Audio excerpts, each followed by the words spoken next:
কই যাচ্ছিস রে বেটা? শ্বশুর বাড়ি যাচ্ছি মা। শ্বশুর বাড়ি যাচ্ছিস তো ছাগলকে?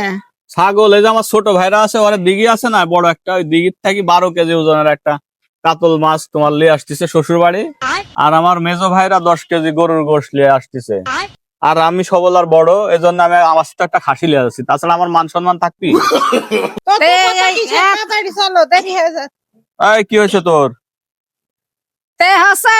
গোটা খাসি লিয়া যাচ্ছিস শ্বশুর বাড়ি? হ্যাঁ। আরে মা, আমি কবে এখানে করছি যে আমার একটা বড় মাছ খেতে মনে হচ্ছে। মাছ তোমাকে খাওয়ায়নি? মাছ না খাওয়ায়নি হই? সেদিনও তো কোনো যে একটা বড় মাছ নিয়ে আসিস। এত কথা কও না তো, মনে হচ্ছে খাতে কম করে। শ্বশুর বউয়ের কথা খালি উঠিস আর বসিস। বউ কইছে যে খাসি লিয়া যেতে, ওই জন্য খাসি লিয়া যাচ্ছিস। খালি বেশি কথা বুঝে। আবার বেশি থাকো তুমি, এত কথা কও না তো। খাইছানি মাছ আবার অত খাবো খাবো করেন কে খালি? আমি তো খালি খাবাই করি। এই আসো, জোরে আসো।